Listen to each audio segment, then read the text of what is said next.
Dear Father in heaven, thank you for our blessings.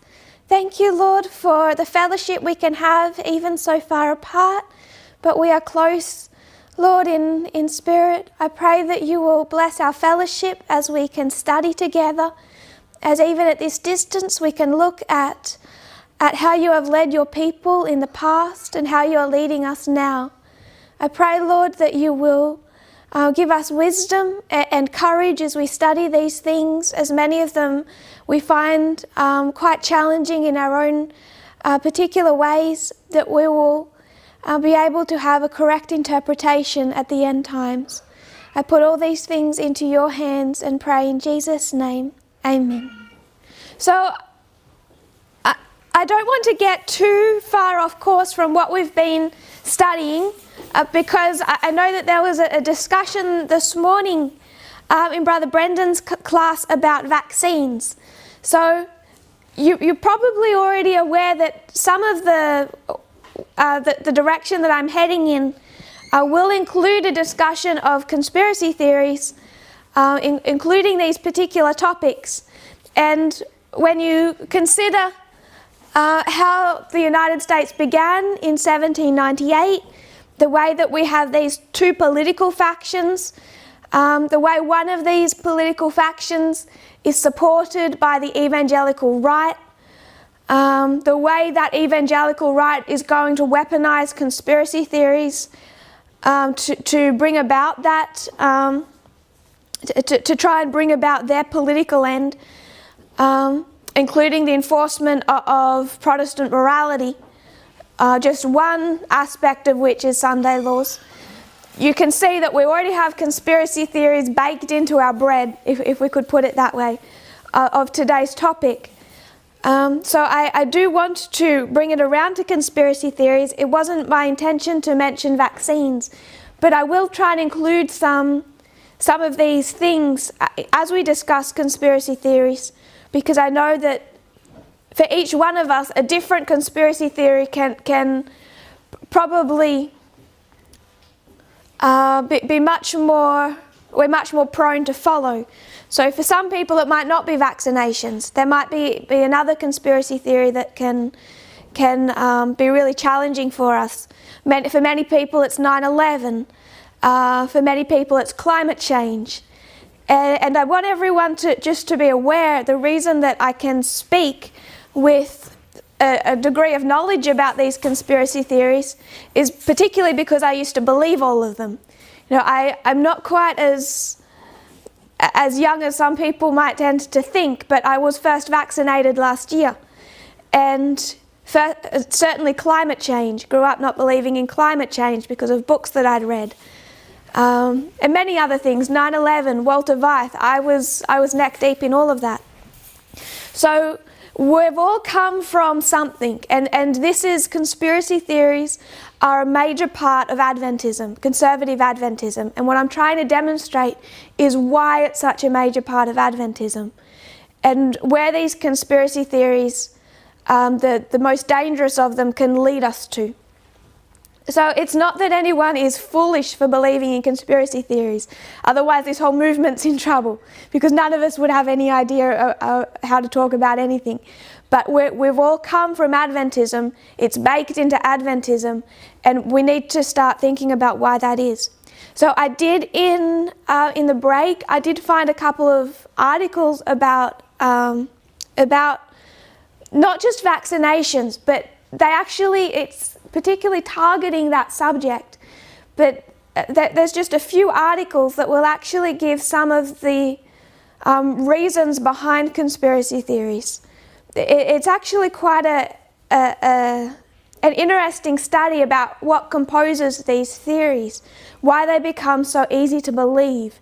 It's not that people are crazy, that there's actually a type of methodology behind it that's quite captivating.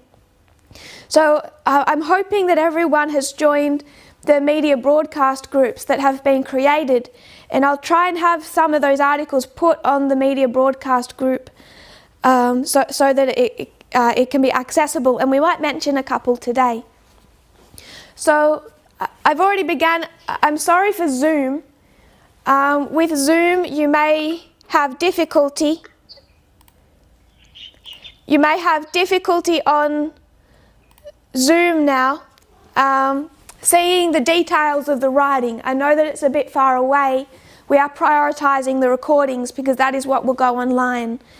So I'm sorry if it's hard to see, and I can see there's a couple of sunspots. So I think if you have a picture of what we've been doing on the board in the last couple of weeks, what is written up is essentially that, just more condensed.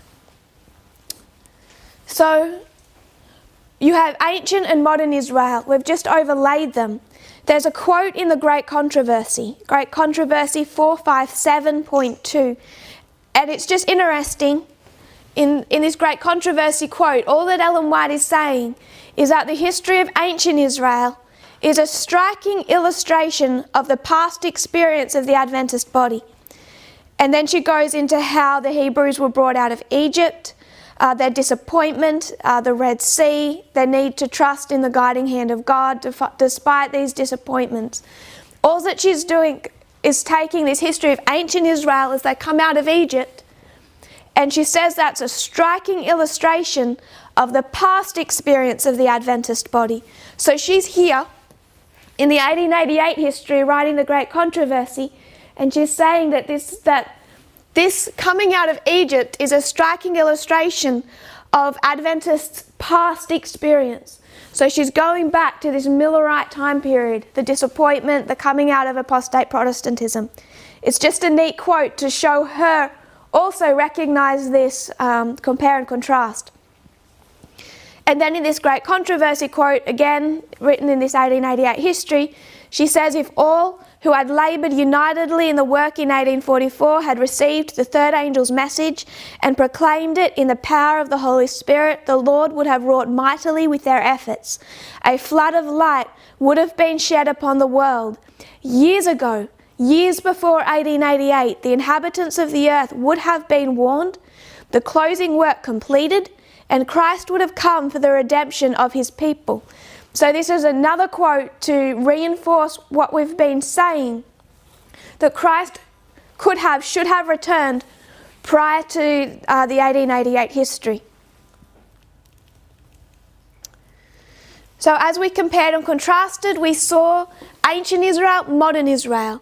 You had darkness, captivity, and a loss of the Sabbath in the captivity in Egypt in those 400 years. You had the exact same experience in the 1260 years, the loss of the Sabbath, the darkness, the captivity. Ancient Israel is brought out of Egypt. A deliverer, Moses, leads them out. Miller led out a denominated people. You had ancient Israel led out of pagan nations. Modern Israel was led out of Protestant churches. This is showing how there is both a compare, but there's also the contrast. And the contrast is now you have a separation of church and state. So ancient Israel out of pagan nations, modern Israel out of Protestant churches. This is all part of that contrast that we discussed last week, the all-important contrast. After they leave Egypt, after 1844, the Sabbath is brought before to God's people again. God is gentle with how He leads us. We accept one truth after another. You see that in this movement. You see that back then. But in this time period, He says it's time for them to be required to keep the seventh-day Sabbath. And then you have the prophet given. Moses here, he wrote their law.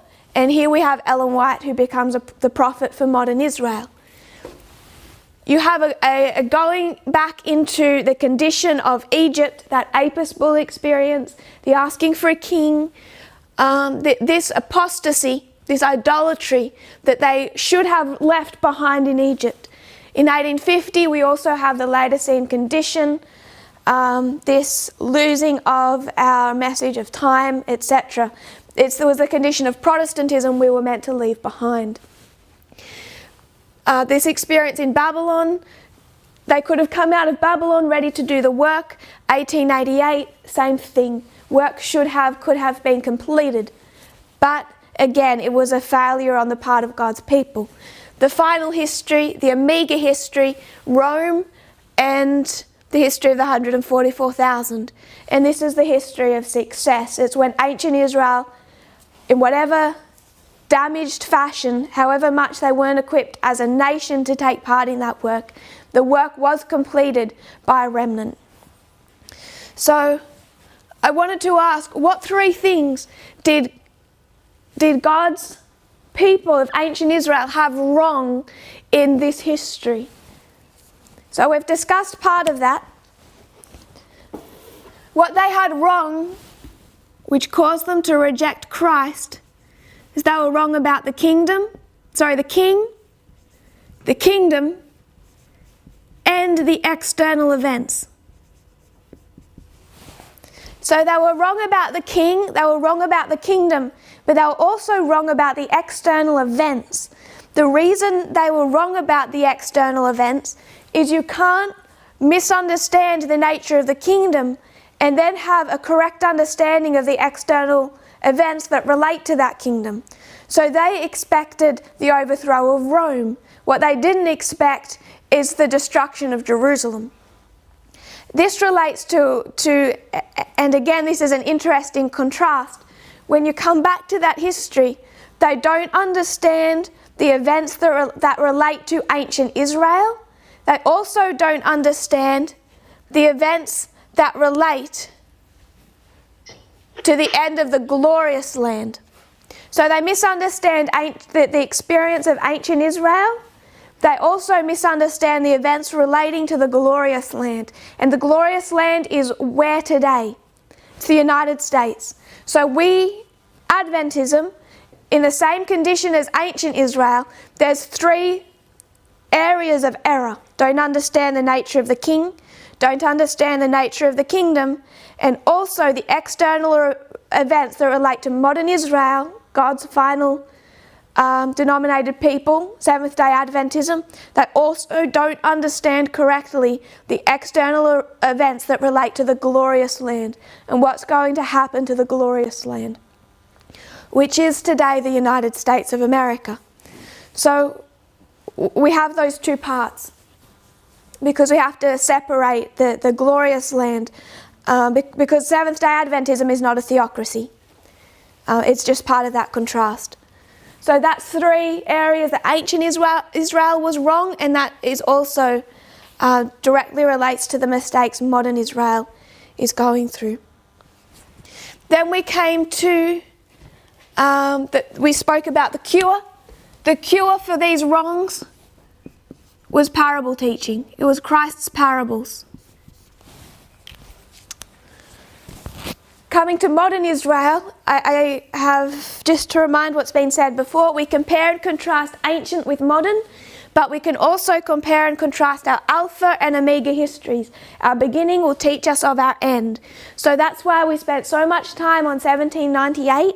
You have this split within Protestantism that all particularly became evident when you have this time period of revival.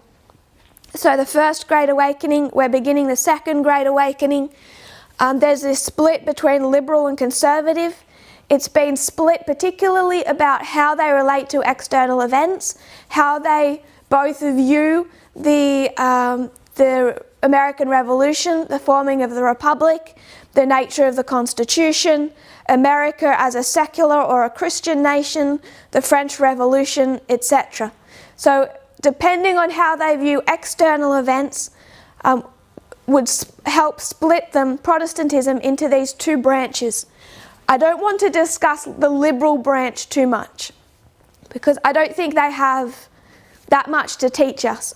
It's the conservative branch that particularly we can trace through this history.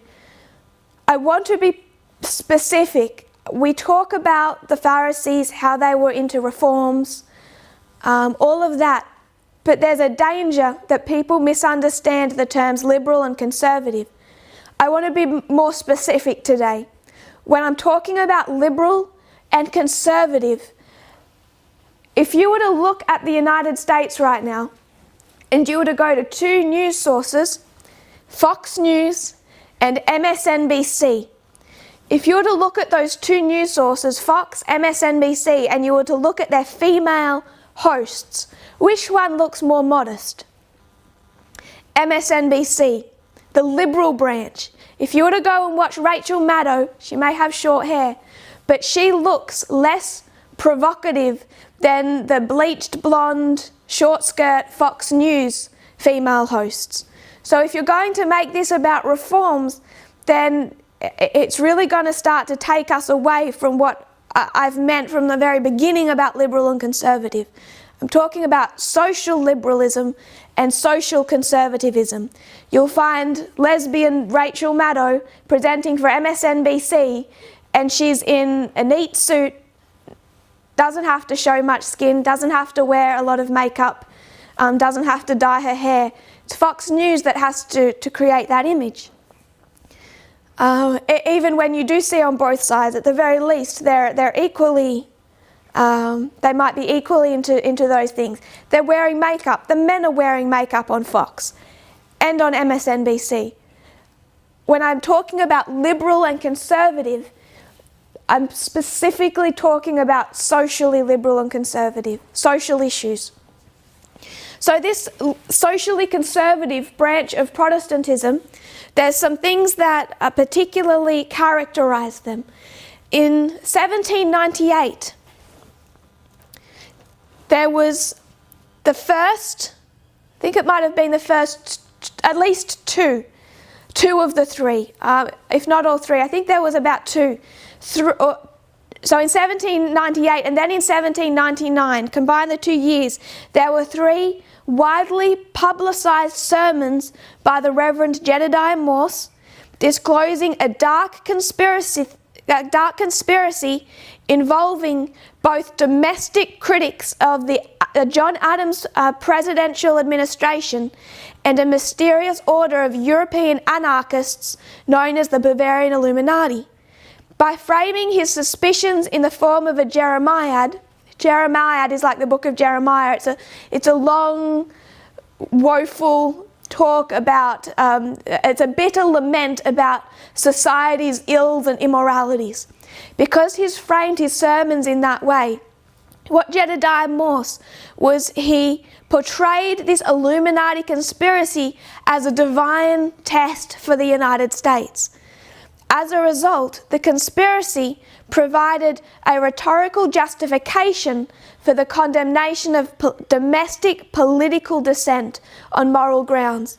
So what he's doing is he's justifying the condemnation of any dissent against the John Adams administration. It's exactly what we see happening in Trump's America today. You can't speak against Trump's America because it's been framed as the conspiracy theories about the deep state in America has been framed as a divine test for the American civic piety. So we discussed this. This characterizes them, the deep state. And when I say deep state, it's not today like they're saying it's all those Democrats. It's the Democrats, and it's also disloyal Republicans.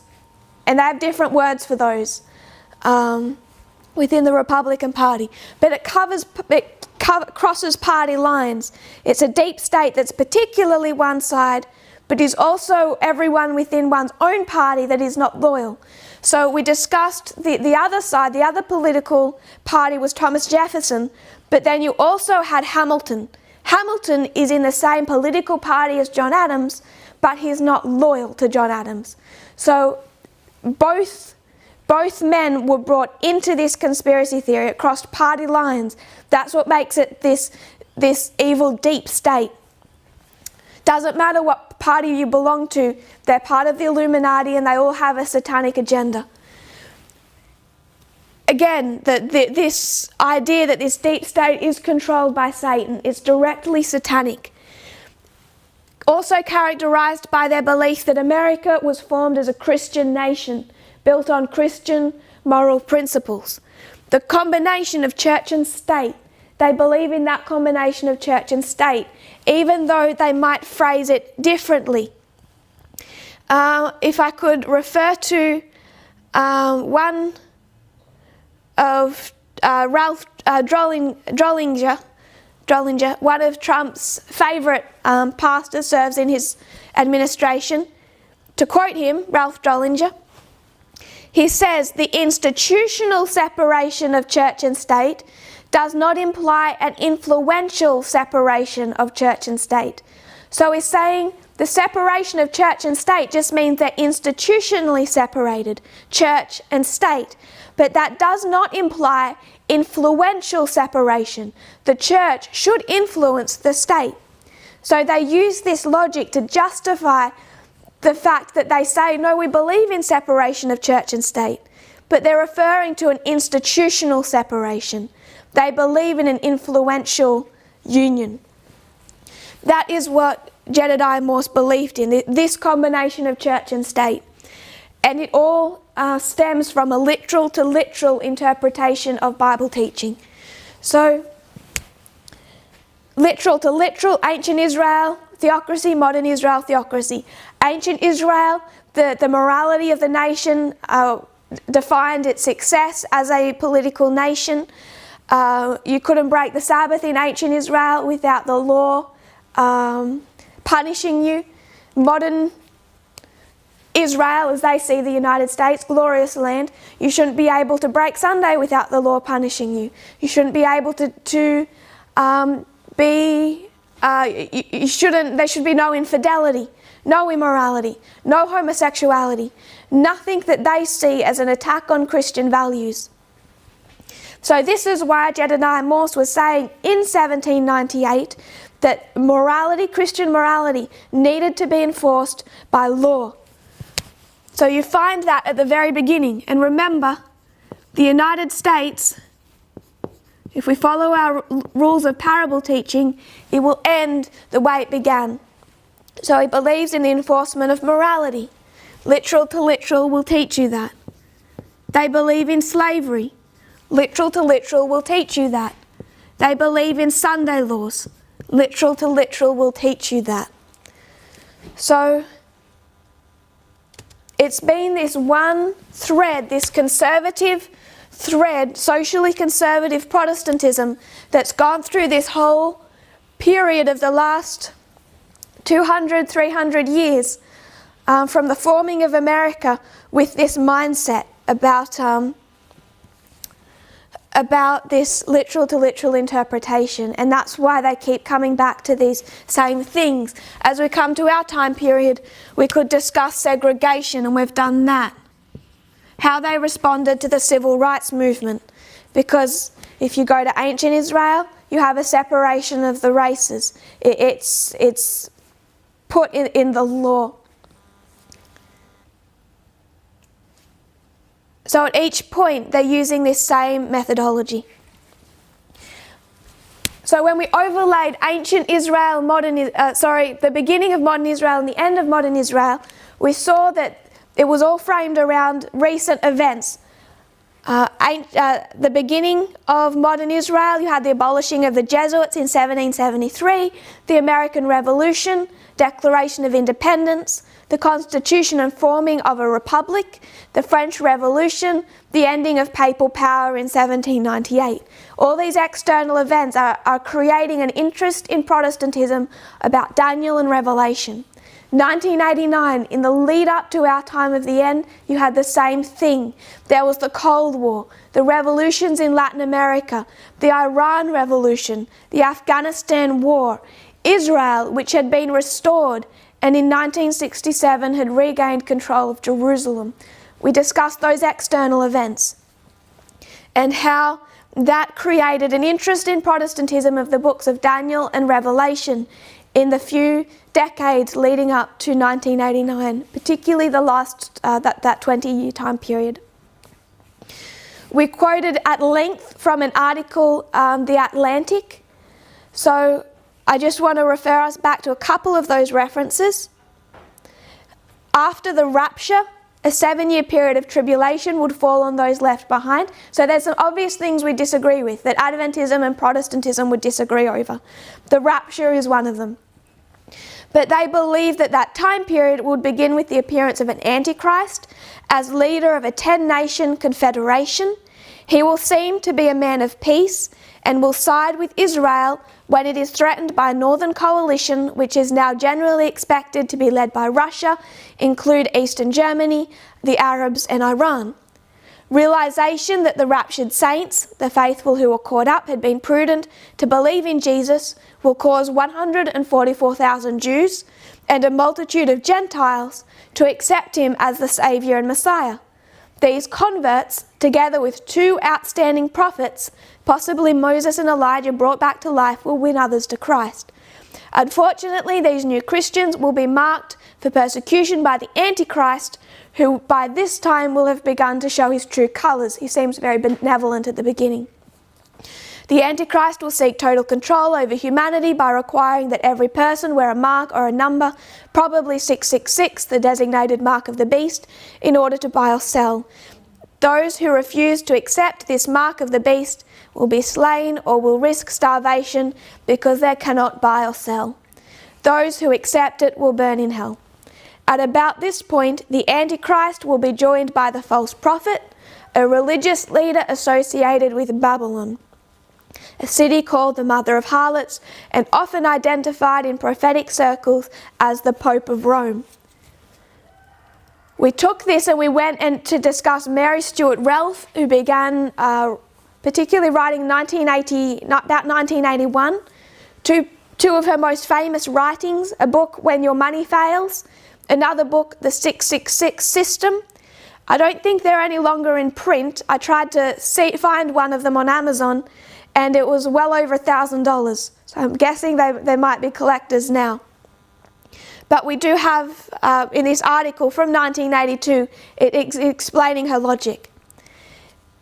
She'd come up to speak at the podium, and she'd have dozens of documents and photographs to back her claims.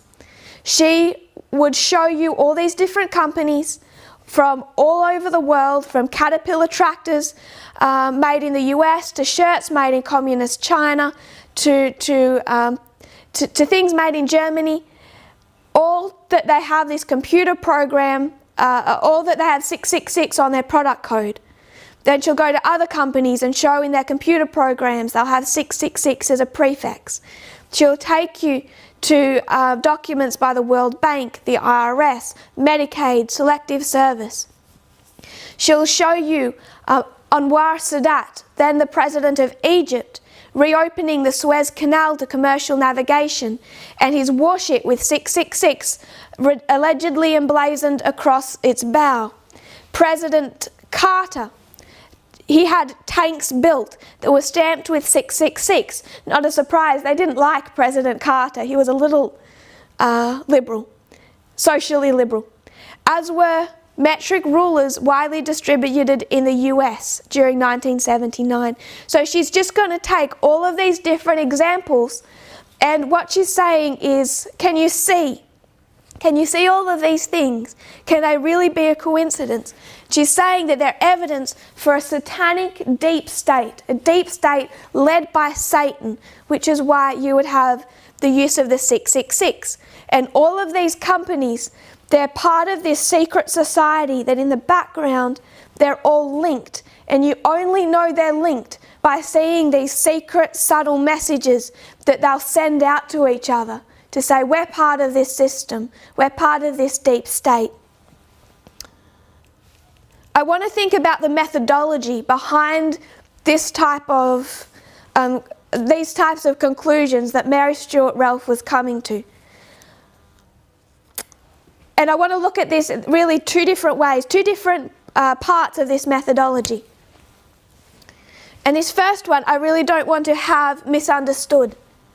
The first one is ignorance. Ignorance is a major part of this methodology that's being used. Now, we're all ignorant about something. Ignorance is just, it's impossible to avoid. In fact, most things we're actually ignorant about. I think that the more readily we can acknowledge that, the easier it gets to not see this as actually something ugly. We are ignorant about many things. I want to use an example. Ben Carson, I think most of us know who Ben Carson is. He's the Adventist who became part of Trump's administration. He's Seventh-day Adventist. He's a brilliant neurosurgeon. And then he joined Trump's administration in charge of housing in the United States. Ben Carson is brilliant as a brain surgeon. But what he then began to believe was that he had the answer to solve the economic problems and the deficit of the United States. So he's brilliant as a brain surgeon, but if I read his books years ago, and in his books he made the argument that if only economists and politicians would listen to him, he was adamant he could fix the entire economy of the United States. He had this brilliant plan. So you'd have to believe that every other economist, everyone who's studied for decades, who's part of that system, who knows how the economy operates, that somehow that he has expertise that they don't have. Now that he's part of the Trump administration, you don't see him solving the economy. Even now, no one's listening to him, and there's no evidence that he's now even promoting his views that were apparently the answer to fix the entire economy of the United States. So we're all ignorant about something. Ben Carson is brilliant as a neurosurgeon, ignorant about the American economy. And if he could acknowledge that, it would save, I think it would save a great deal of people a lot of pain. He's a brilliant neurosurgeon. How is he handling the housing crisis in the United States? Very, very badly, very poorly. So we're all ignorant about something, even if we're brilliant in particular areas. And when we can acknowledge that, then we can, it can solve a lot of problems. I believe that this is part of the problem with Walter Weiss. He might be brilliant in areas of science, but then when that intelligence, that knowledge does not correlate to another area, to another territory. For example, nothing that he understands about the making up of an atom is going to help him better understand the cause and need for the United Nations. And many brilliant people create problems in the world when they believe that they then are equipped to give their expert advice in areas that are outside of their field of expertise. I want to give some examples of how ignorance impacts conspiracy theories. So I watched a documentary. I'm going to talk about myself when I do this because these are things I used to believe in. So I'm going to talk about the death of Princess Diana. I watched a documentary about her death, and they were making, it was made by conspiracy theorists. They were arguing that she was murdered, that her death was intentional. And I watched that documentary and I thought, it makes sense to me. What they're saying makes sense. So I believed that she was murdered. I want to give you one of the reasons they gave for their conclusion. Princess Diana was in a car accident.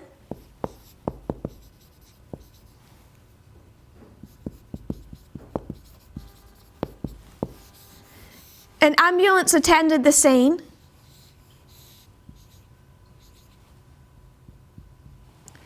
They picked her up from that accident zone.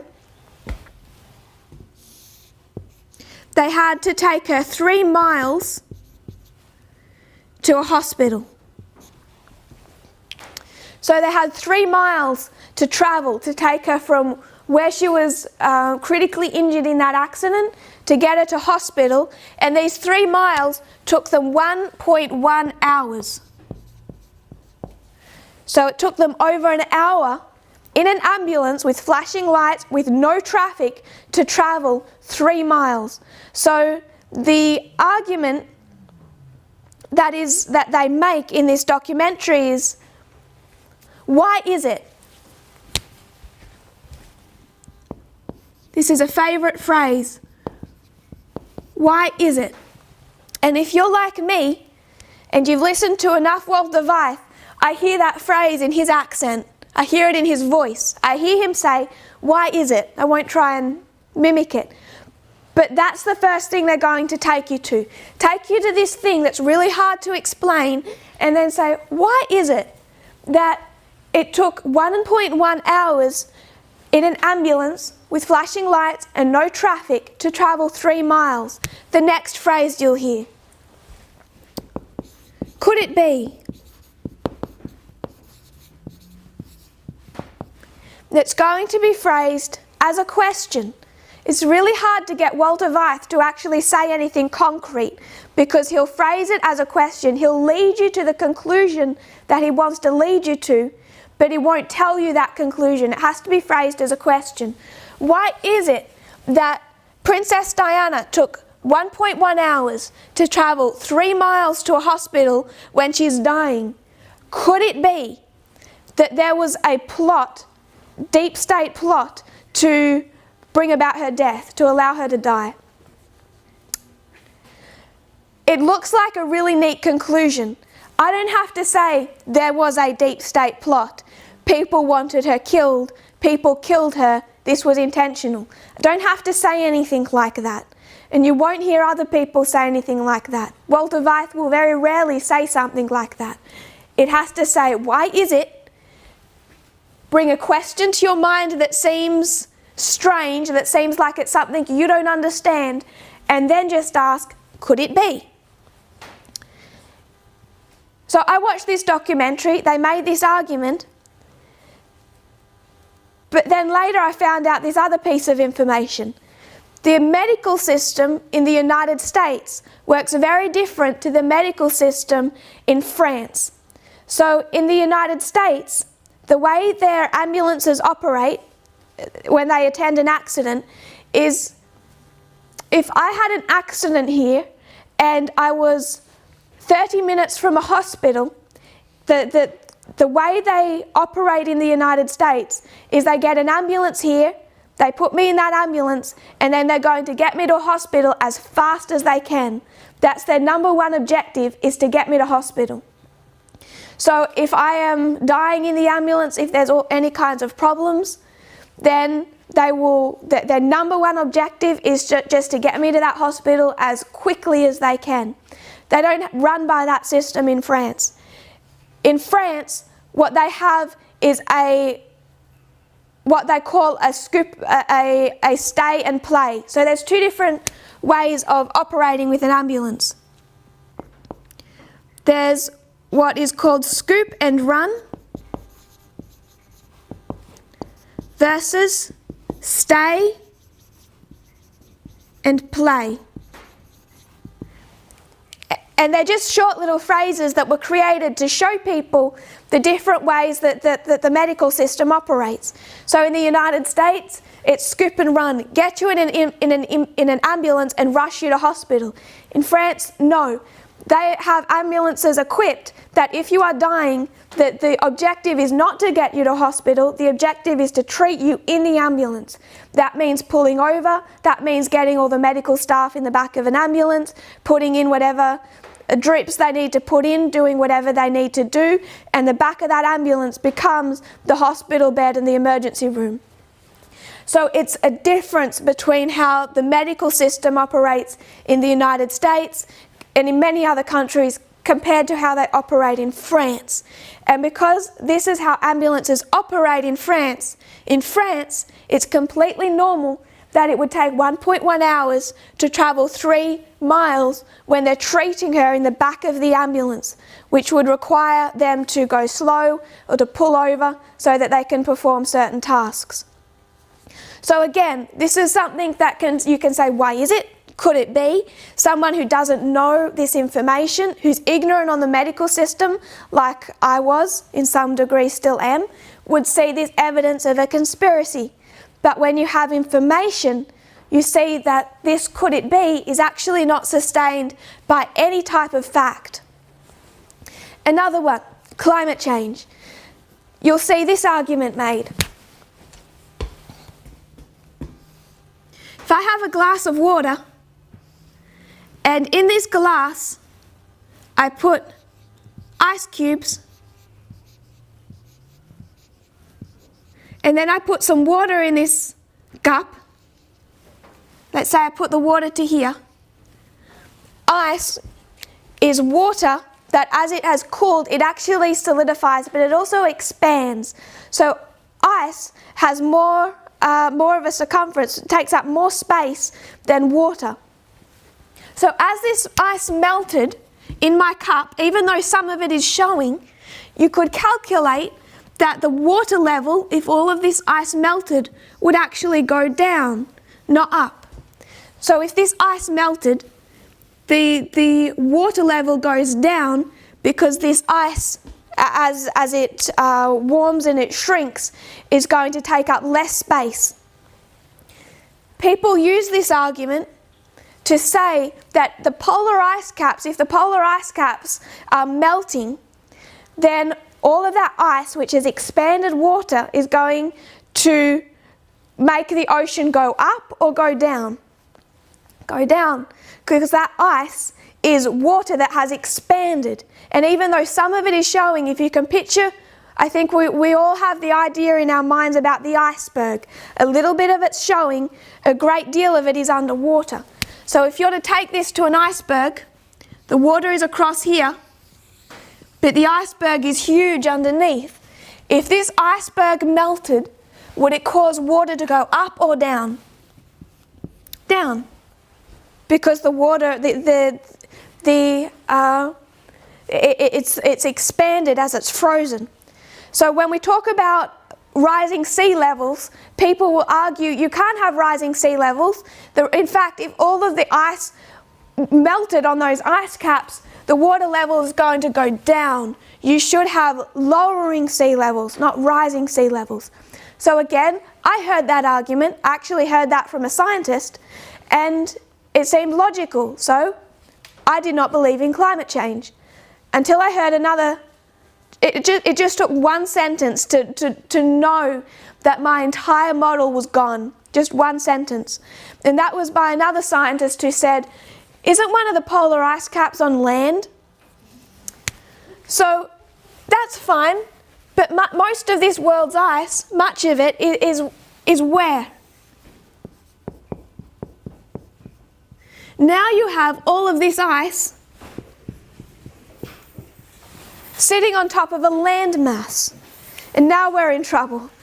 And it's not just on top of that landmass. This is, if you see this globally,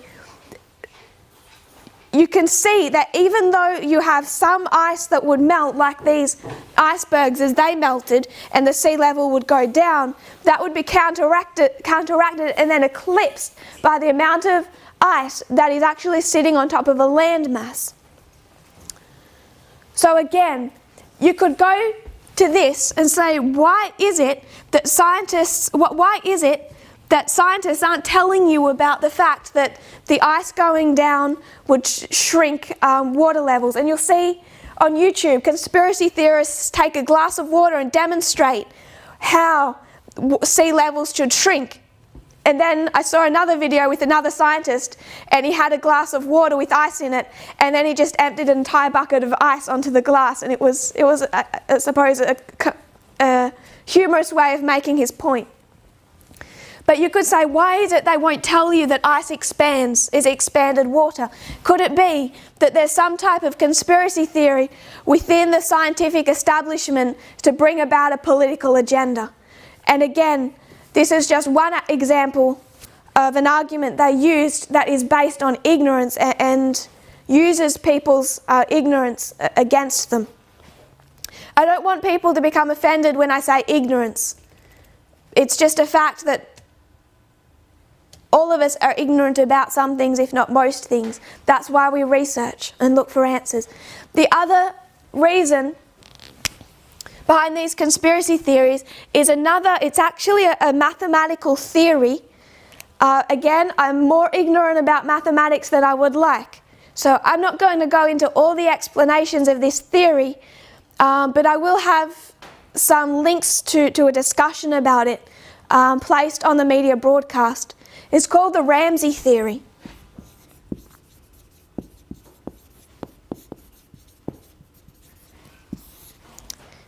And I'd rather just read from a news article. I'll just discuss this very briefly, what this Ramsey theory is.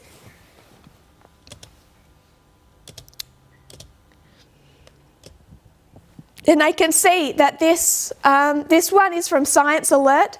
It's a news article by Science Alert called,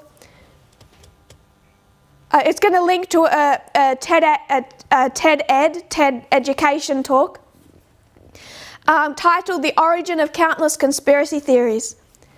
This mathematical principle makes us believe in crazy conspiracy theories.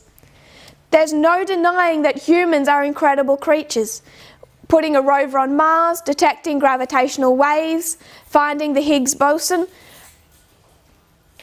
But then there's one peculiar behaviour persists, and that is our belief in the strangest conspiracy theories. What's even stranger than us needing anything to believe in is that we pretty much can't avoid it. We humans love to find order in chaos. And I believe that God made us that way. We're designed to see patterns. That's why when we look up at the clouds, we start wanting to know what shape they're making and what they look like. Humans love to find order in chaos. And from trying to find order in chaos, we get Herman Melville, the soothsayer, the faked moon landing, climate change denial. As this video will point out that it links to, this TED Ed talk, if you got the entire text of Herman Melville's Moby Dick and arranged the entire text of that book into a rectangle, you'll find within that now brought together letters, as you squished it into a rectangle, you would find the prediction about the Martin Luther King assassination and the death of Princess Diana. Weird? Right? Well, not really, because in a world of random chaos, we humans rely on order, and our brains will do whatever it takes to find that order, whether it's finding word patterns in a mess of letters or familiar shapes in the constellations above us. That's why you have that game, what's it called, when they have random letters and you have to try and find the word. We're built to do that. We're built to try and find order in chaos. This is all explained by a mathematical principle called Ramsey theory. It's named after a British mathematician and philosopher, Frank P. Ramsey. Ramsey theory states that given enough elements in a set or structure, some particular interesting pattern among them is guaranteed to emerge. So he shows how even just with a small group, you will almost inevitably find some pattern.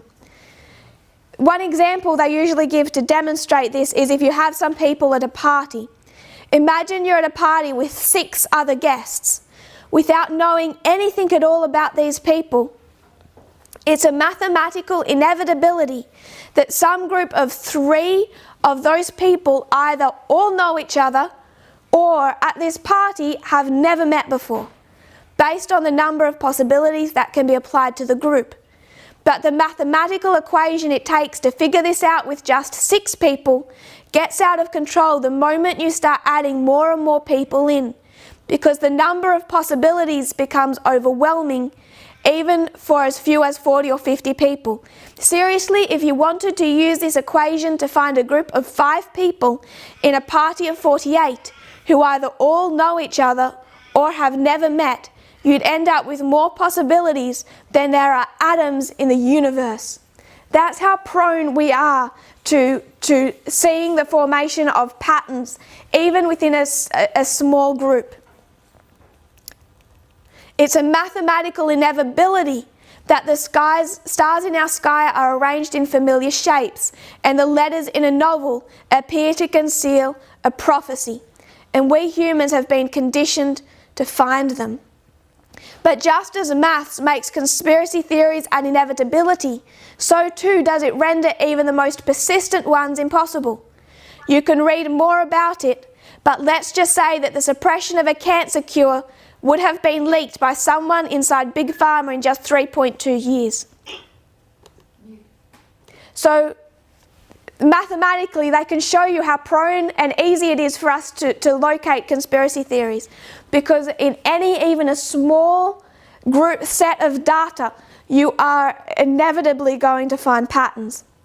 And if I can say so, if you have a nice big group of data, let's say dates, and you're going to expand that group of data on dates to include all types of numbering systems and a dozen different calendars, it doesn't become so strange to suddenly decide that there's going to be a nuclear attack on Nashville on July 18, because you've taken a huge set of data and with no rules, with no principles of parable teaching, just looked for an abstract pattern that has no meaning behind it. This is the type of methodology that's being used by it was used by Mary Stuart Ralph back in the 1980s. It wasn't new. It was used in 1798 by Jedediah Morse. It continues through Protestantism. It continues through Adventism. It continues through Walter Weiss. It continues through those who left this movement and have held on to their conspiracy theories, and it's now their dominant methodology. So what has separated us? So all of this also comes back to our discussion on vaccines. A physicist calculated the probability that 4 widely believed conspiracy theories could have lasted this long without being uncovered. And mathematically speaking, it's not looking good for moon landing deniers or anti-vaxxers. The 2016 study revealed that for an old-fashioned cover-up to stay under wraps for 10 years, fewer than 1,000 people would need to be involved. To remain secret for a century, the number of people aware would need to be below 125. Considering that the most popular conspiracy theories would realistically involve thousands of people, the odds aren't great. My results suggest that any conspiracy with over a few hundred people rapidly collapses, and big science conspiracies would not be sustainable. When we start talking about vaccines, we're using the same thing. This, why is it? You could expand on that. You could write it a little bit more carefully, and talk about correlation equaling causation. So I'm going to have posted in the media broadcast an article by The Atlantic that's titled Correlation, Causation and Vaccination. Why is it that people can see little children develop these illnesses, particularly the one we were discussing, the autism? How can you see a 3-year-old develop autism and bring it back to vaccination? And the reason is usually that what is happening is we're saying correlation equals causation, and that is not a good principle to work off. I know many children who are healthy who were show no signs until 3 years old, and they start having seizures. Children reach a developmental age where those things actually start to be demonstrated. And because parents are looking for a reason, why did my child just have a seizure? They're going to start looking for a cause. So some parents will say, well, she fell and hit her head, and then the next week she had a seizure. And while it may seem that the fall caused the seizure, there's no evidence for that. This correlation, the fact that these two things occurred within a similar set of time, does not equal causation. It doesn't mean that one caused the other. But whenever you have something traumatic occur, and I know that there can be a great deal of emotion, painful emotion in this argument, it's usually because people are trying to find an answer to something they don't understand. So they're going to go back to this why is it argument and go correlation equals causation. But to not get sidetracked on the subject of vaccines, I'm going to have some of those articles put in that group.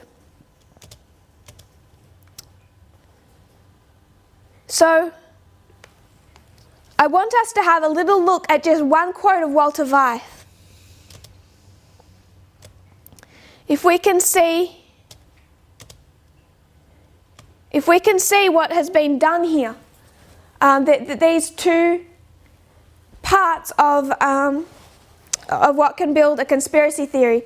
First, ignorance. Why is it? Could it be?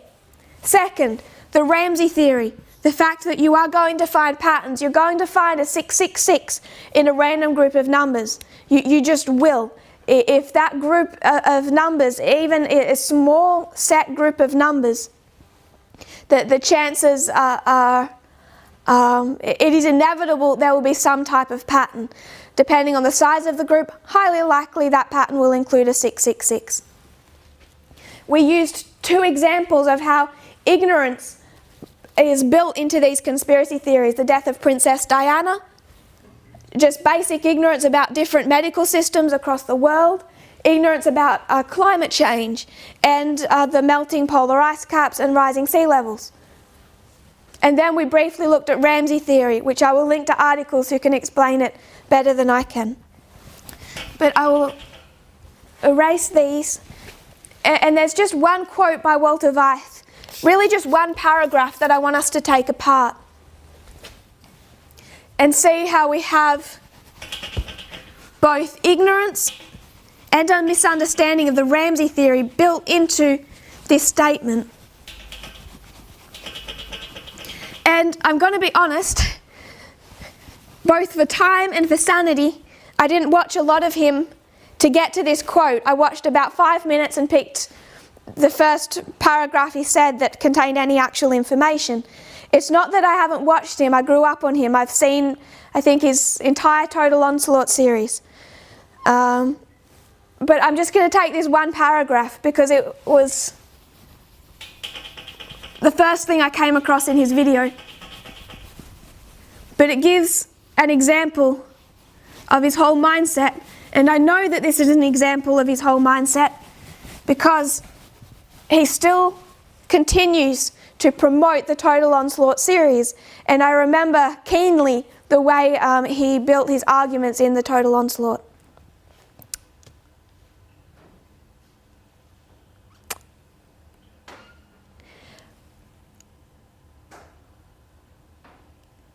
Walter Weiss, quoting him,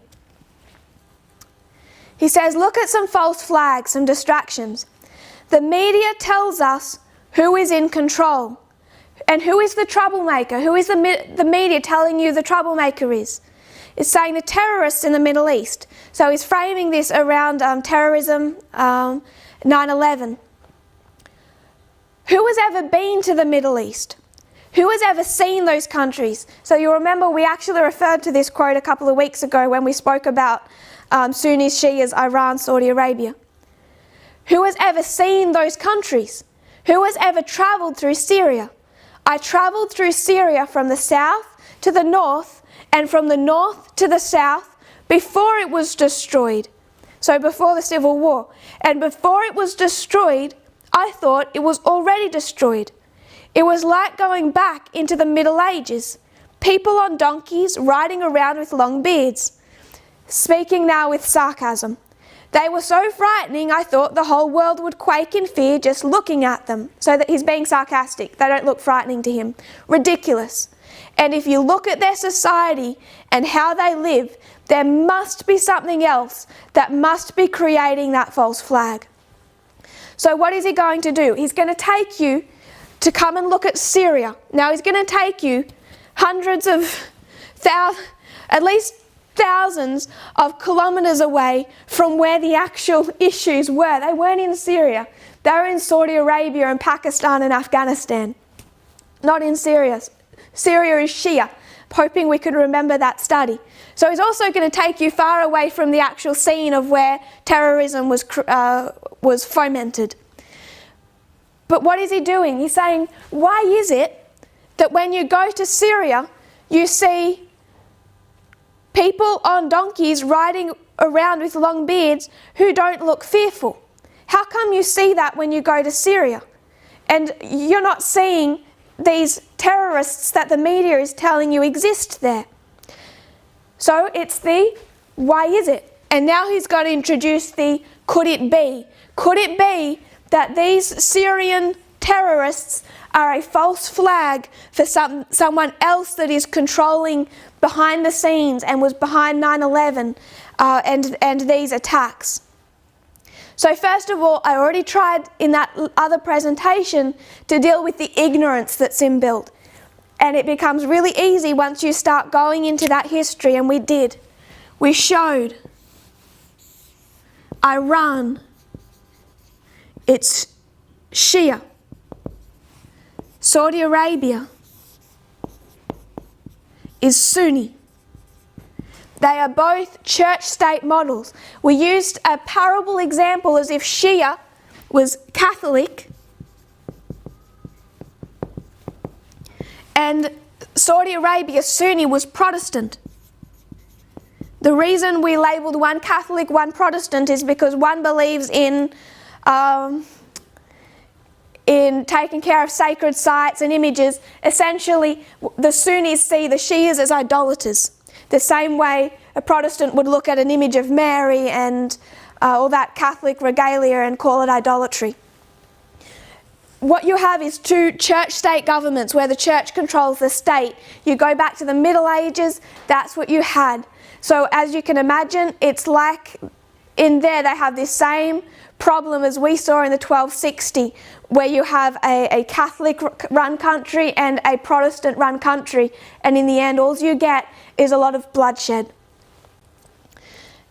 We showed how that fomented in the 1979 to 89 Afghanistan war, when over here in Afghanistan you had it bordering Pakistan, and how Saudi Arabia sent their radical clerics to create hundreds of religious schools to export Wahhabism. It's a radical sect of Sunnism that they have made go mainstream through these different efforts. And it's all to give legitimacy to their right to rule the throne and the sacred Muslim sites of Islam, Mecca and Medina, that exist in Saudi Arabia. So to give themselves legitimacy, they have to export their sect of Islam.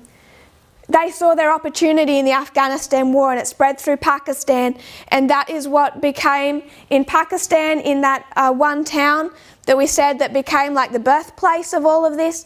You had the father of jihad, the founder of jihad, call over Osama bin Laden, and they became the two co-creators of Al-Qaeda.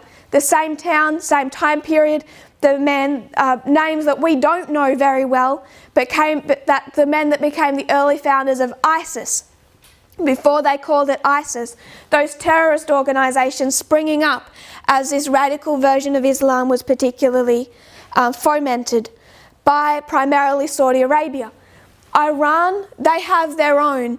They have, what's it called? Hezbollah. They have Hezbollah.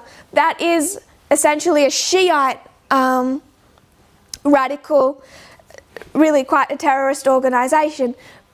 But you would never see Hezbollah. If you were to put Hezbollah and ISIS in one room, they would kill each other, literally.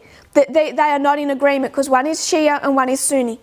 And it's this Sunni branch that created Al-Qaeda, it led to ISIS. That's why you find the vast majority of the terrorists at 9/11 were Saudi Arabian.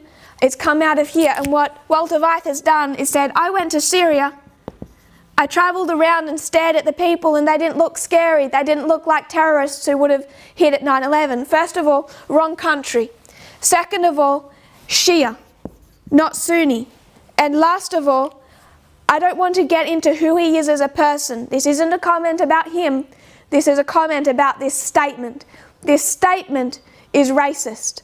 It's racist regarding how it sees what the Middle East is capable of. How much of modern Western society we owe to the Middle East, right down to the mathematics we were discussing before. How much do we owe to the Asian regions? What did they give us? So it's also, the statement, don't mean to comment on the man, the statement is racist. essentially saying they wouldn't be capable of terrorism. But leaving racism to one side, although it is part of our discussion, his whole methodology is particularly based on ignorance. And again, he uses questions. Why is it that I went to Syria and I didn't see people who looked scary? And now he's going to bring in the could it be? And again, he doesn't just use questions, he also uses sarcasm. And it's so hard when someone teaches with questions and then with sarcasm to actually get into the intent of what their point is. So he's continuing with the sarcasm now. He says, no, it's the Zionists that are in control. The bankers, the money men, the Rothschilds, and all of these, they're in control. He says that kind of with sarcasm. Have you heard of all of these? Here is an interesting one. Then he's going to quote from the Jewish Encyclopedia that describes the Rothschild family as the guardians of the papal treasure. Rothschilds is a German word meaning red shield. Who were the ones who wore red shields in war? The Roman army. This is the Roman army. These are the front Jews. They are papal Jews. Papal people in disguise. Where is Rome leading us to? So he's bringing in these two parts of what would form a conspiracy theory. He's using ignorance, because this actual statement is so incredibly ignorant.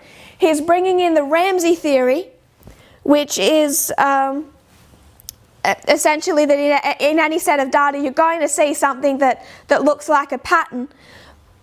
And he's moulding them two together. And again, behind what he's saying, although you can't pin it because of the sarcasm and the questions, is still racism. He is saying that the Jews are in control.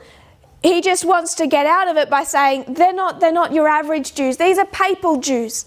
These are Zionists and Jews who are being controlled by the Pope. So he's still spreading this anti-Semitic Zionist message that is still racist, but he can back out of that by saying it's not their fault. These Jews are controlled by others behind the scenes, and he's giving evidence for it. Rothschild is a German word meaning red shield. Why is it that their name means red shield? And if you look over here, who wore red shields in war? The Roman army. This is the Roman army. So he's going to take you from a why is it to a could it be to a conspiracy theory that's actually completely illogical. Based on a name. I'm going to quote from Spectrum magazine. Please, no one stone me from that. This is a Spectrum magazine article on Walter Weiss. I just want to take one point they make. Is it really just a coincidence that Weiss is the Germanized name for Vitus, who was one of the 14 holy helpers of the Roman Catholic Church and who also happens to be the patron saint of actors? To repeat that.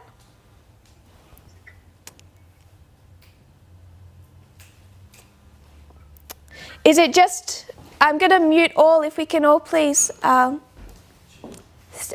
try and stay muted for the audio.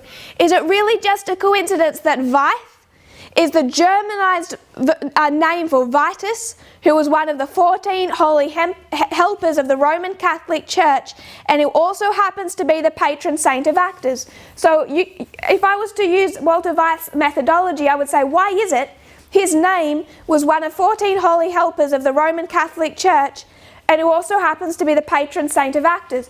Could it be that he's an actor controlled by the Pope of Rome as one of their 14 holy helpers? No. As Spectrum magazine says, the sane answer is no, it is just a coincidence. Walter Weiss is not an actor acting on behalf of the Roman Catholic Church. But if you were to use his methodology, that's the type of conclusion you would have to come to.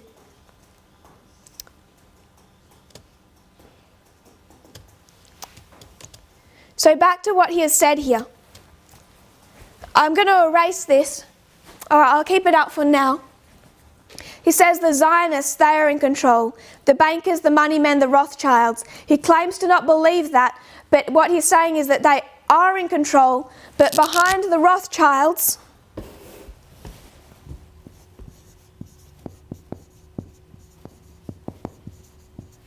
the bankers and the Zionists is the Pope. And what do they all have in common?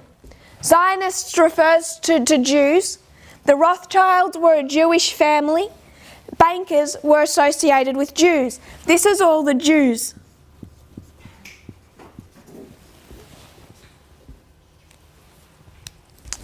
So this is all the Jews that he's referring to. And he says they're front Jews, they're papal Jews. The Rothschilds were the Roman army, and he's going to take you to a quote to prove that. And he takes you to the Jewish encyclopedia that describes the Rothschilds as the guardians of the papal treasure. So I want us to actually look into the Rothschilds just briefly. The first thing I noticed, but he really tried to skip over that quickly, is this Jewish encyclopedia that he's quoting from was the 1906 Jewish encyclopedia. So just so we know, that's 114 years ago that they were described as the guardians of the papal treasure. And this video, I believe it was from 2018. So it's not going back even a decade or so. This is recent. And he takes into no account the fact that this Jewish encyclopedia is well over 100 years old. So the Rothschilds were a wealthy banking Jewish family in the 1800s. Some of their descendants spread around the globe, and many are wealthy. But just to put that in context today, Fly walked in front of the camera if I went fuzzy. Just to put that in context today, the Rothschilds alive today in 2020, the richest Rothschild alive today is worth $1.7 billion. So this is Benjamin Rothschild. This is today in 2020. Benjamin Rothschild. He's worth $1.7 billion, as documented by Forbes' wealthiest people alive. That may sound significant and impressive, but that is number 1,121 in the list of wealthiest people alive. So the wealthiest Rothschild alive today is the 1,121 richest person on earth. When you consider that this is supposed to be the wealthy family that controls the elite behind the scenes in this satanic deep state, that starts to sound crazy. The wealthiest, the 1,121st richest person alive. The closest thing to any Rothschild family business that relates to the Rothschilds as a family is the Rothschilds Group investment banking company, whose annual profit is $70 million. The largest company in the world, Walmart, its annual profits of $120 billion annually is almost 2,000 times as much. So when you talk about the money the Rothschilds have today, we're not talking about of any type of scale like what you would have seen back 100, 150 years ago. Another point, central banks are state institutions and have nothing to do with any Rothschilds. Central banks are run by states, not by billionaires. So where did these conspiracy theories about the Rothschilds come from? The Rothschilds family were Jewish. It is an aspect of anti-Semitism, the belief that Jews are powerful behind the scenes manipulators of global events. So what happened is you're going back hundreds of years, and there was if you were to go back hundreds of years, you would see that anti-Semitism was just everywhere. Jews were only allowed to live in ghettos. If I can try and find Jews were forbidden in some places from owning any property. So you had, if I was to take a country, that this country has a group of Jews and it has a group of Christians. And the Jewish people are forbidden from owning any property. They're segregated and forced to live in ghettos. The Christians, because of their belief in certain passages of Scripture, believe that they cannot lend any money. They don't believe that it's right for a Christian to lend money to anyone because they believe that's anti-biblical. So Christians don't become active in the banking system because of their Christian beliefs about lending money. The Jews don't hold to that same belief. They don't read Scripture and say that money should not be lent. So you have a society which is completely anti-Semitic, where the Jews are segregated, they're not allowed to own property, they're forced to live in ghettos, but where they're also needed, and they're needed for the financial system to work, because Christians cannot loan money to each other. They don't believe in lending back then, but the Jews do. So if a Christian needs to borrow money, where do you go? You could only go to a Jew. So the Jews became very prevalent in the banking system. It's not because they had some deep agenda, it was because it was one of the few things they could do to earn a livelihood. And it was because of that anti-Semitism that segregated them, while also the Christians needed them to finance their businesses.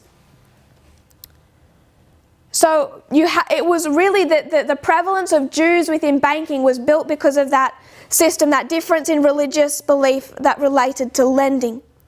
Also, Jews recognized that as they lived in anti-Semitic environments, as they were persecuted, that the more highly educated their children were, the more their children were likely to hold on to their Jewish faith. So they became very conscious of education, and they would do everything they could to get their children good educations. So out of this desire to keep the Jewish faith alive and to spread it from generation to generation, you have two things emerge. First of all, they became very highly educated despite the anti-Semitism, and second of all, they became very prevalent in the banking system despite the anti-Semitism because of the different beliefs in money lending. So it is true that Jews were both wealthy, highly educated in some areas, the ones that weren't still stuck in the ghettos in the system, and they were also prevalent in the banking system. That's something that is logical. Where it goes is somewhere illogical. The Rothschilds were just one of those families. They lived in the ghettos, they became involved in money lending because only the Jews could, and they built themselves up into the banking world, and they did become extremely wealthy. I think I referred to a conspiracy theory back when I read. It was actually by a Russian-led conspiracy theory journal that spoke about the Rothschilds and the Jews, or the Jews or Zionists, as being behind the 9/11 attacks. It's the exact same thing Walter Weiss is. He's talking about terrorism, 9/11, and then Zionists and the Catholic Church, and he's really wrapping it all into quite a tight bundle.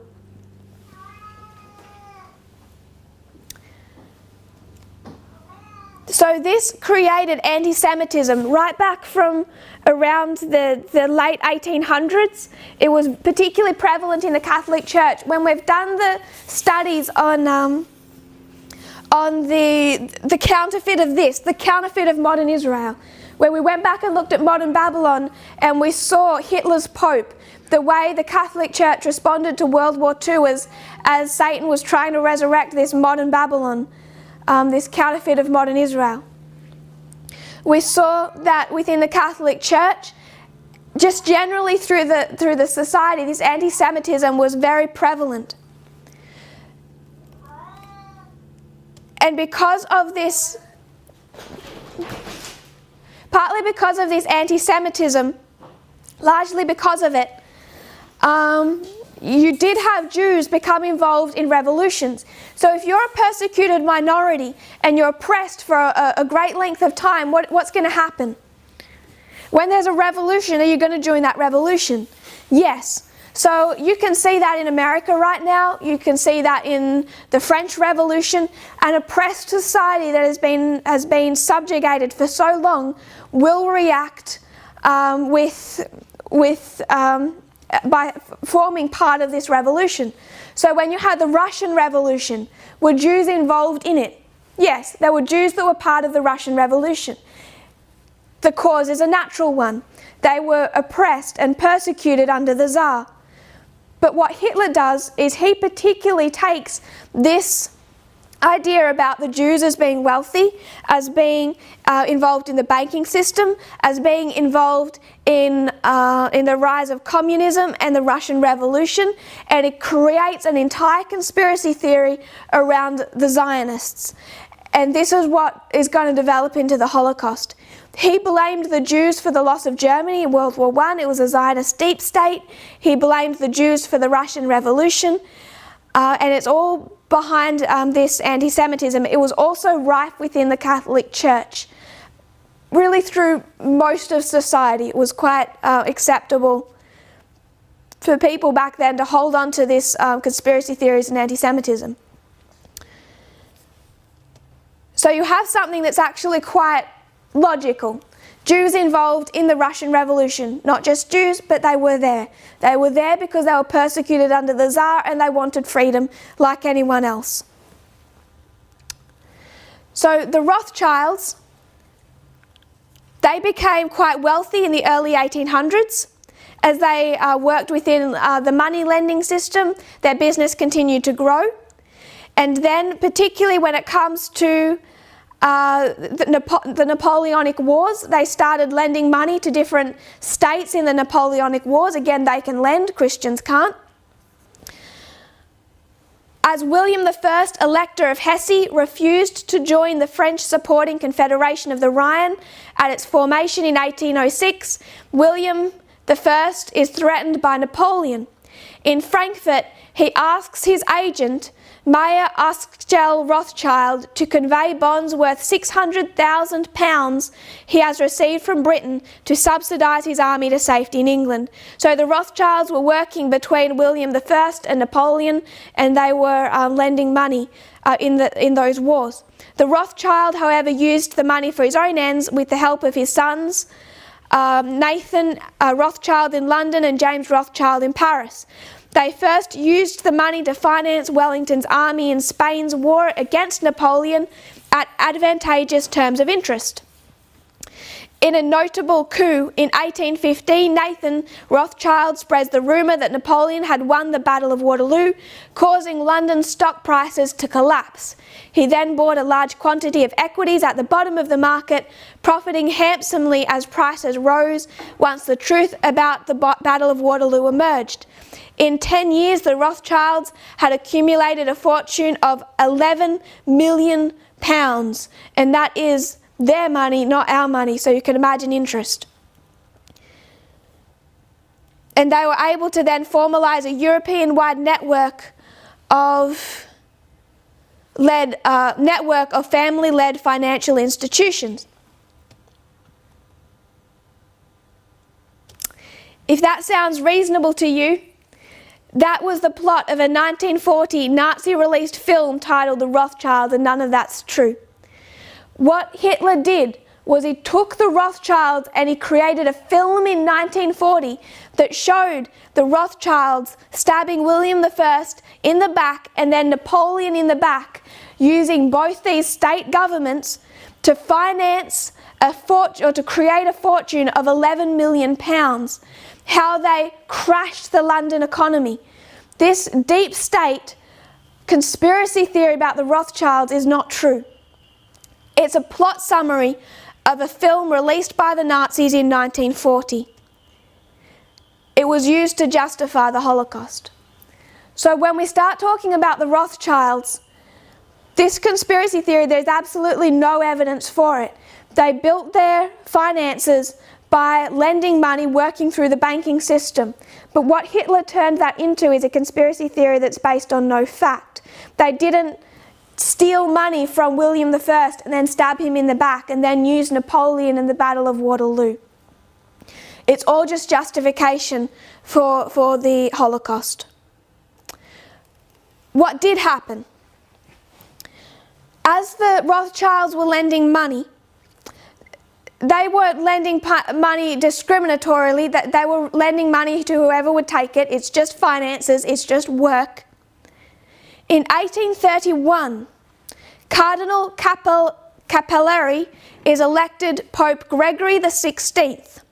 The Rothschilds were considered reliable in conservative circles in Europe because they had worked with the Austrian government to stabilise finances after the Napoleonic Wars. So they hadn't stabbed in the back William I and Napoleon. The Rothschilds are seen as reliable people to do business with. If they had have crashed the London economy, they would not have been seen as reliable with a good reputation as businessmen. People wouldn't have worked with them. But when you have a new pope in 1831 and the Vatican finances are in a dire straits, they're going to turn to who is the most reliable. Initially, there was resistance during the negotiations. So this new papal hierarchy with a new pope, they want to work with the Rothschilds, and there's resistance, particularly from the Roman government and Monsignor Antonio Garibaldi at Paris.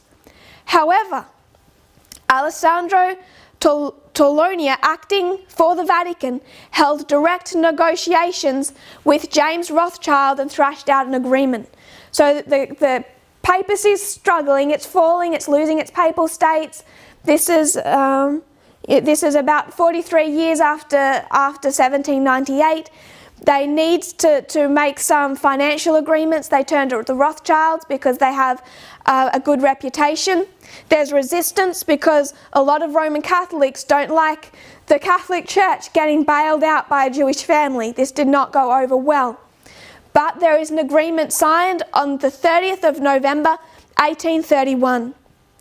Thus, in 1832, the Rothschilds' agreement to provide a loan to the Holy See for £400,000, equivalent in 2019 to £37.4 million, came into force. So the Rothschilds lent money to the Vatican in 1831. James Rothschild, head of the Rothschild banking family of France, became the official papal banker. His Naples-based brother, Karl Meyer von Rothschild, geographically closer to Rome, went to meet with Pope Gregory XVI in January of 1832. It was customary for Catholics to show reverence for what they regarded as the Vicar of Christ, to kiss the Pope's feet when meeting him. As a Jew, Karl Rothschild was permitted to simply kiss the ring on his hand instead. This outraged Catholic critics of the deal at the time. So this was a massive scandal for Catholics.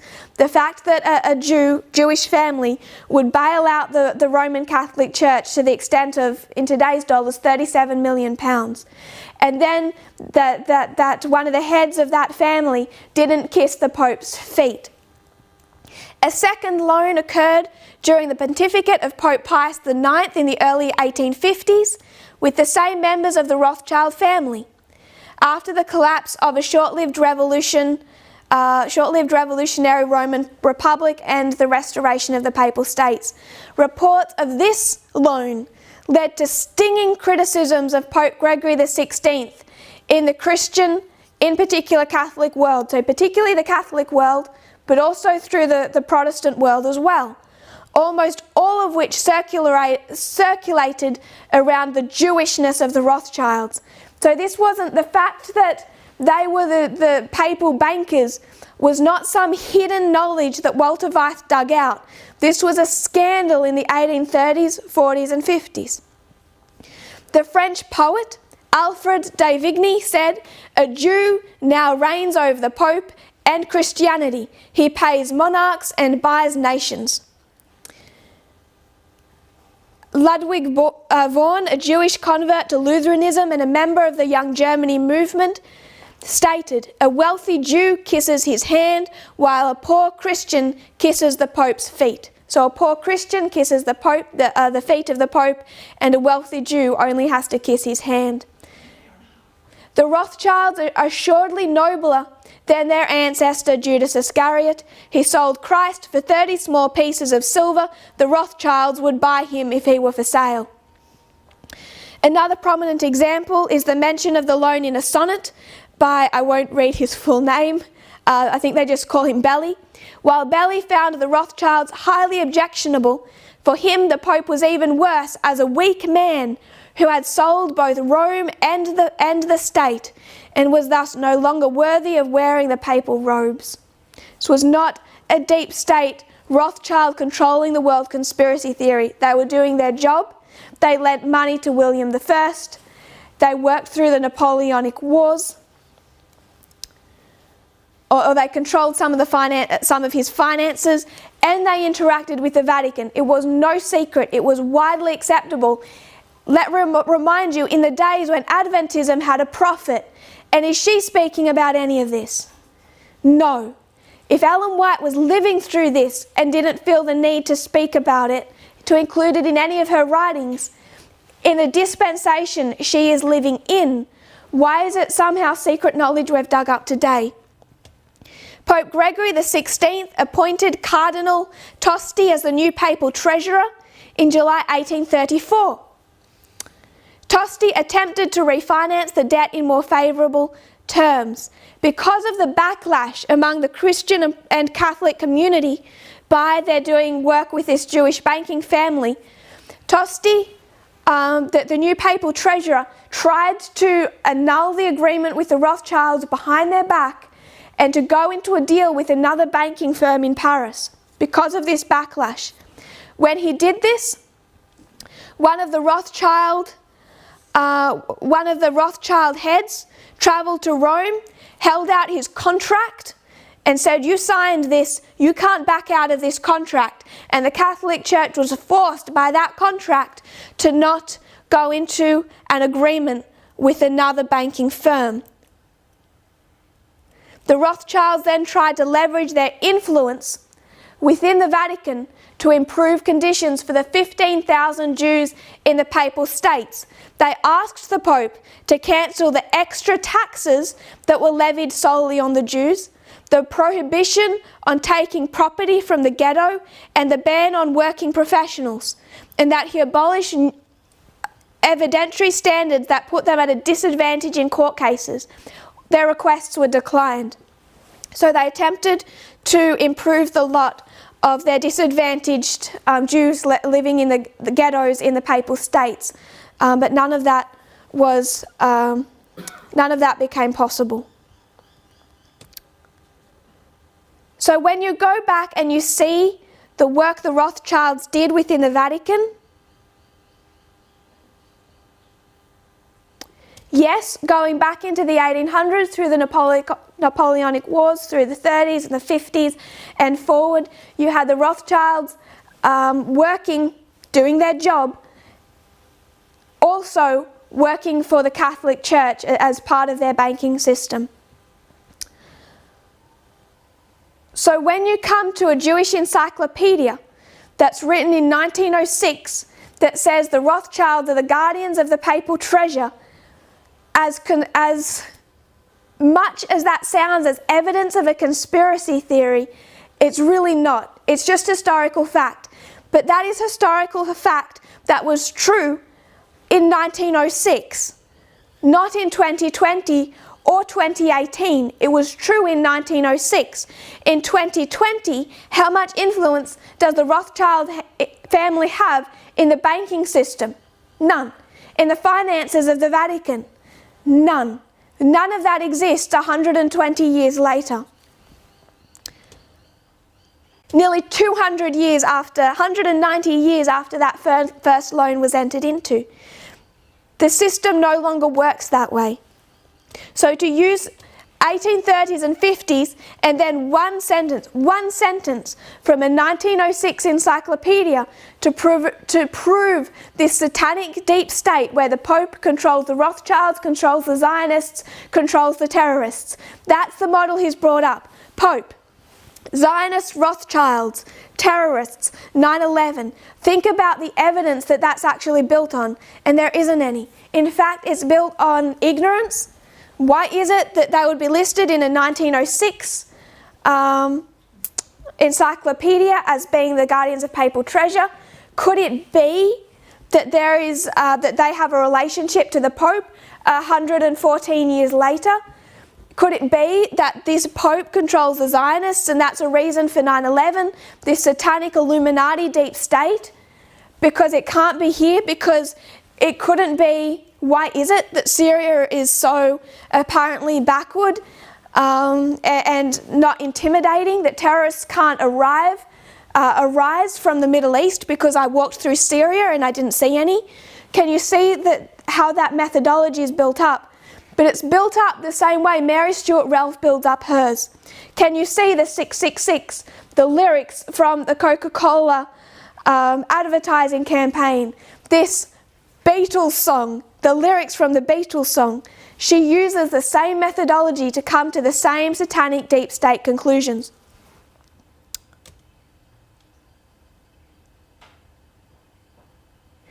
And they continue today. You see conspiracy theories surround George Soros. George Soros, he's a wealthy man today, he's a billionaire. And the Republican Party, far right, again, socially conservative Protestantism, they were part of this all the way through. As much as they need Israel where there's going to be 144,000 convert to Christianity.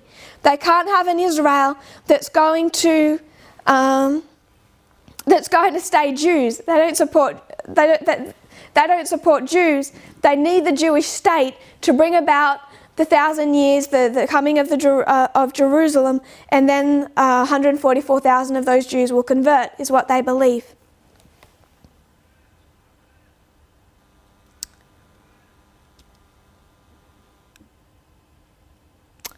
So just to close, we've just taken one quote by Walter Weiss, just 30 seconds of that message. And it's really just one example of what his entire message is built upon. And it's the same thing that we see this socially conservative branch of Protestantism has done since 1798, when he speaks about the Bavarian Illuminati and Alexander Hamilton and Thomas Jefferson. It's that, why is it, could it be it's the Bavarian Illuminati? How they use this literal to literal interpretation, the enforcement of morality, slavery, Sunday laws in the 1888 history, justifying segregation. And it's what we're seeing today when we see, why is it that there are coronavirus cases where a 5G network pole was just put up? Why is it? Could it be that there's a correlation and that equals causation? Because the 5G networks went online and the coronavirus came, they correlate, therefore there's causation. One caused the other. 5G caused the coronavirus. You start getting into a problem with that the minute you bring some information to that. For example, why is Iran so hard hit by the coronavirus?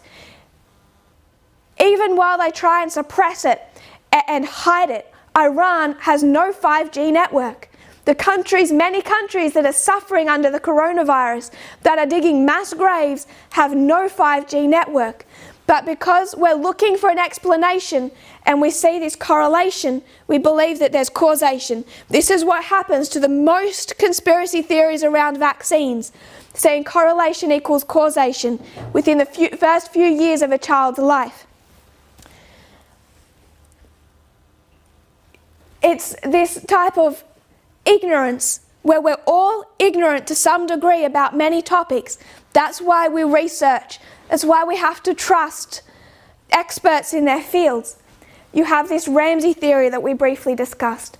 We showed how it works through conservative Protestantism, and we're going to come back next week and look at conservative Protestantism. Socially conservative Protestantism, as they stand up and back the Trump administration, and how they have continued with that same methodology. But their methodology always comes back to the same thing. There's a satanic deep state, and the solution is to overthrow that satanic deep state and bring about a Christian nation. So I just want to finish. I know I've gone for a while. I just want to finish on one point. I'll put it over here because a sister asked this in the question time last week. And it was a good question. I just want to address it. The question went something like this. How do we know what to believe of the Adventism that we've grown up with? All that we've heard from Walter Weiss, from conservative Adventism, how do we know what to believe? I just want to do something, if you can work with me for a moment. We understand the idea of a one world government.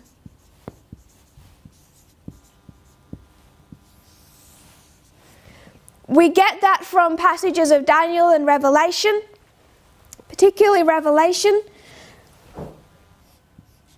And we talk about the 10 kings. So, we all can believe in a one world government. This core idea of a one world government, I don't mean to shake that. It's behind what Walter Weiss will teach, it's what is behind I will teach. Walter Weiss and I both believe in a one world government. But consider the following. What he's going to do is the exact same thing that socially conservative Protestant faction is doing. One world government. We understand that through the 10 kings, which, as we showed before, that was all taught in the 1980s as being this confederation of nations, these 10 nations, and it becomes globalism, both for Protestants and conservative Adventists. Globalism and the UN. Why is Trump so antagonistic towards globalism and the UN? Because his base is socially conservative Protestants, and they have a belief system that is antagonistic to globalism and the UN. So you automatically know what side you're on. 10 kings, globalism and the UN. Behind this all, it's a satanic deep state. So we'll photograph this afterwards and put it on the group. Satanic deep state. Within this deep state, there are these secret societies. And we listed a few. The Rothschilds, who are now at their most wealthiest, the 1,121st richest men on the Forbes list. Rothschilds, Illuminati, George Soros, Bill Gates, all of that faction. They tie this with growing immorality. One of the evidences is this growing immorality. That's why they'll take you to songs, lyrics from bands like the Beatles, etc. And you can know all this. None of this is obvious to you. None of this is in the open. You can only know this through secret knowledge. Secret knowledge handed from person to person, or through observing hand signals, or numbers, or logos, or through these subtle evidences that you'll find flashed. So you have to look for these evidences through things like 666, song lyrics, logos, etc. This was behind Mary Stuart Ralph. It's exactly what Walter Weiss does. So this is one side. All believing this, the danger is this one world government. It's what's coming. We also believe in this one world government. We don't go to Revelation and redefine it to that extent. But consider this. We believe in the 10 kings. But we're not going to approach it through conspiracy theories. This is going to be approached through conspiracies. This is going to be approached through parables. So where do you find 10? 10 of something. A group of 10. The tribes of Israel.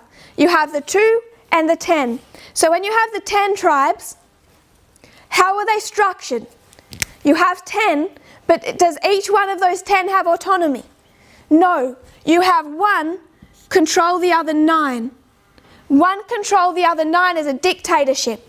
So 1 is a dictator over the 9. So you're going to go straight to a parable to know what those 10 kings look like. Ancient Israel will give you that, the 10. And what we can understand through other parables, this is 1. That's just 1. You can go to a second, you can go to 1989 history and see it again. But this one world government, instead of being a deep state where they're all friends, what you see is the United States control the UN as a dictatorship. What we call unilateralism. This requires the coming together of republicanism and Protestantism. Church plus state. And you can prove that. You can see that even just through straight Ellen White quotes. What Protestantism is going to do. Is Protestantism going to work with the UN to bring about a Sunday law? No. Protestantism hates the UN because they see that confederacy and globalism as being what is going to bring about the Antichrist. Republicanism, Protestantism, church and state. We're going to use parables. We can use multiple parables if I list them down here. It's the 1 and the 9 tribes. One over the other. Another parable is what happened in 1989 as we went from 2 superpowers to 1 superpower. And the Gulf War, that's been demonstrated in other videos. Another witness, again, all using parables. World War I plus World War II equals World War III. So, World War I, Kaiser Wilhelm plus Adolf Hitler equals Donald Trump.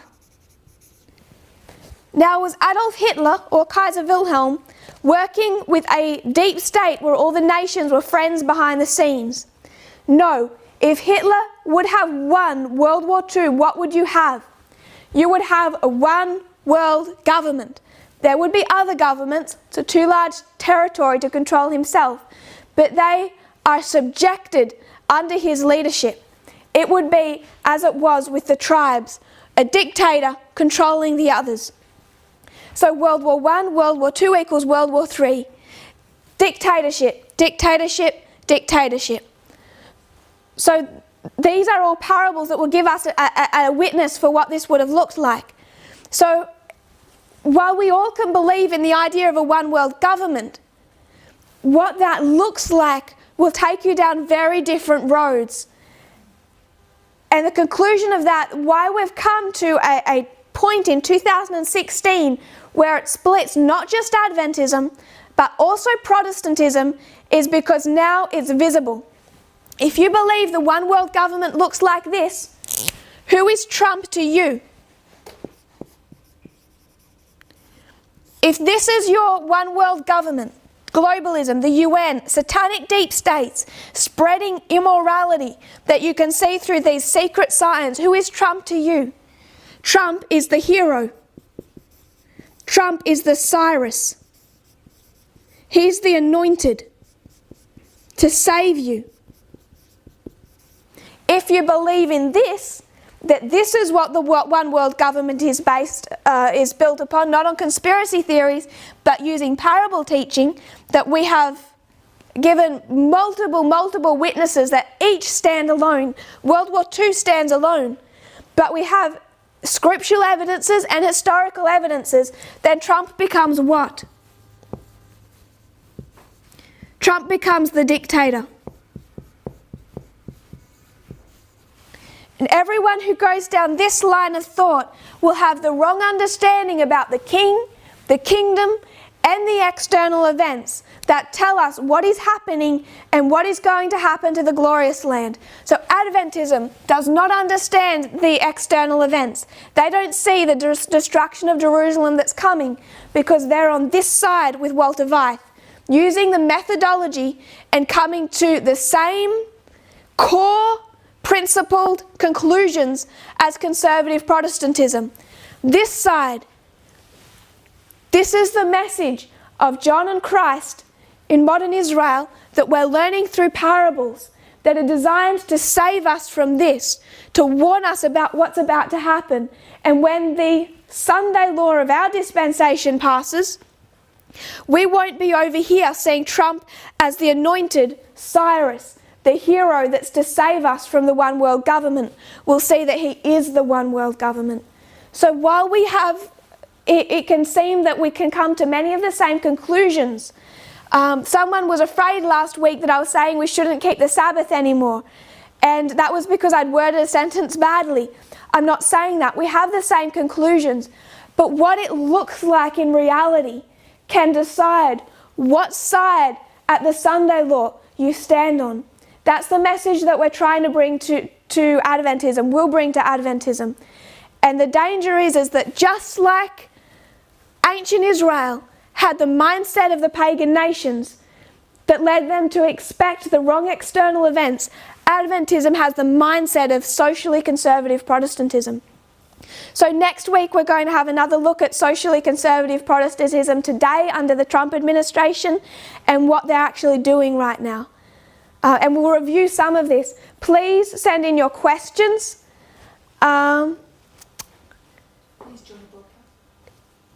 Please join the media broadcast if you haven't already. And also, if there's some way that you can send in your questions about what we're discussing, because I can see a danger if we move too quickly and certain things aren't understood. So we'll close with a prayer, if you would kneel with me. Dear Father in heaven, thank you for our blessings. Thank you that you have given us your parable teaching, that we can identify correctly that the history that we're walking through. Each one of us, Lord, comes from a background of these theories, of these conspiracy theories, whichever one they are, that there are very few of us who haven't been part of that mindset. I pray that you will help us as we try to discern truth from error, as we try to put in practice the methodology that you've given us. I pray, Lord, that we will be conscious of the need to change even our most cherished belief systems. But as we do that, Lord, may we understand your character better, which is your true design of this message. May we understand how you operate, how you do nothing without telling your people, not through secret handshakes, Lord, but you teach us through your designed methodology, parable teaching. I pray that you will bring us closer into unity as brothers and sisters in this message. Lord, I know that we are all have different questions, but I pray, Lord, that we will look at these things with love and humility, recognizing the changes that you're requiring your people to make, and that we might assist each other hand to hand through this difficult time. And that, Lord, we know that the final result of this movement of priests, Lord, is for us not to hold this information to ourselves, but to be able to warn a church that is dangerously far down a wrong path. I pray, Lord, that you will equip us to this end. In Jesus' name, amen.